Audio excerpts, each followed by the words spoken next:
What is up, endgame community? I'm Pierre, here to give you the injury report and waiver wire pickups heading into week 12. Let's start with the fact Amari Cooper missed week 11 because of COVID and already ruled out for week 12 because it is a Thursday game, of course, being Thanksgiving, and he has that 10-day waiting period because he is unvaccinated. So that means no Amari Cooper. You already knew that. What about CeeDee Lamb? He should have thrived in Cooper's absence.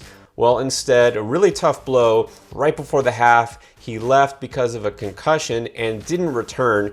And it looks like his status is also in doubt because, again, that short turnaround, not a lot of time to get out of the protocol with the game on Thursday. So there's a good chance we're not going to see either of the starting receivers for Dallas on Thanksgiving Day. Let's add some more salt onto the wound. Zeke Elliott, well, he did play and he left briefly. You saw it kind of looked like he got rolled up on his ankle, but then later he said it was his knee that was bothering him. He's had this knee injury that's kind of bothered him for a while now. We talked about like 3 straight weeks that he's had this. He's battled through it. He hasn't looked bad. It's not like it's affected him too much, but it did look like it affected him in this game, week 11. And so you have to wonder now if it's going to bother him. And the fact that this passing offense is now looking very questionable, more of a load on Zeke in the running game.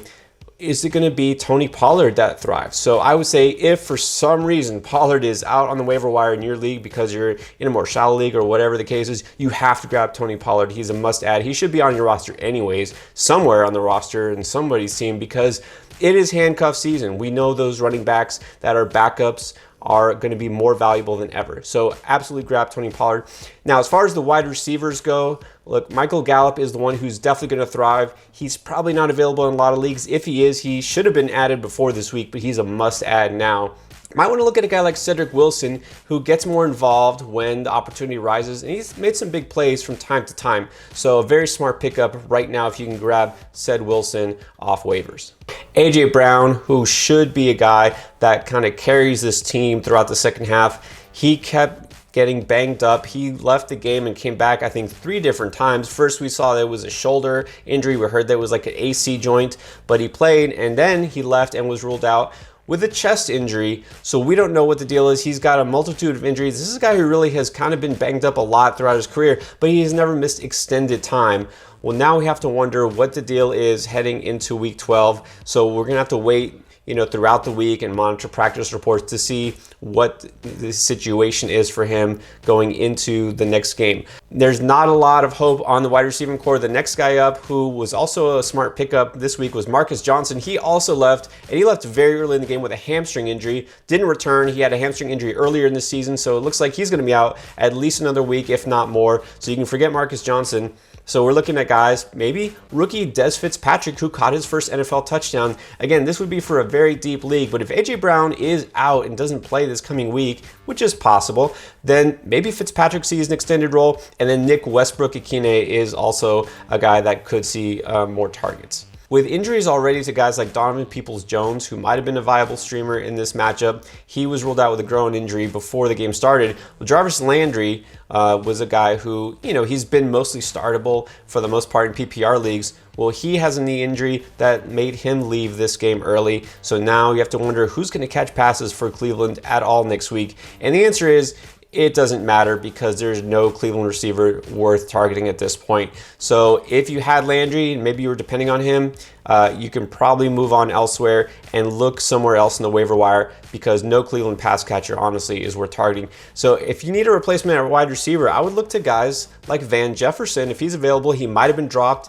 after being on bye this past week, and he will still keep that wide receiver 3 role in LA. So that's somebody I would rather have, but Cleveland's pass offense, you can just pass on them. Michael Carter, exciting rookie, a guy that was gaining some steam and fantasy owners looked like they might be able to depend on. He suffered an ankle injury against the Dolphins and left, so it's possible that he misses week 12, and there's not a lot behind him in that backfield, but the next guy up is probably Ty Johnson. Now, Johnson only saw 2 touches in this game, and Tevin Coleman saw 6, so both guys were running clearly behind Carter, but Johnson's the one I'm more interested in because Coleman, he's just kind of there. There's really no juice with him. There's no upside. Ty Johnson, at least we know he can be an effective pass catcher.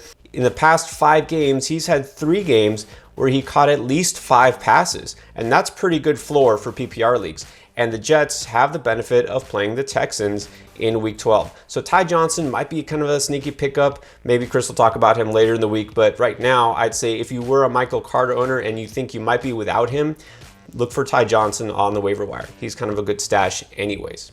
And then in Philadelphia, so now all of a sudden Miles Sanders is back and he's the lead runner. Jordan Howard, though, still looked pretty good and he was running right alongside him, but Jordan Howard left with a knee injury. So just when he looked like he might be somebody worth starting in fantasy, now we don't know what's going to happen with him.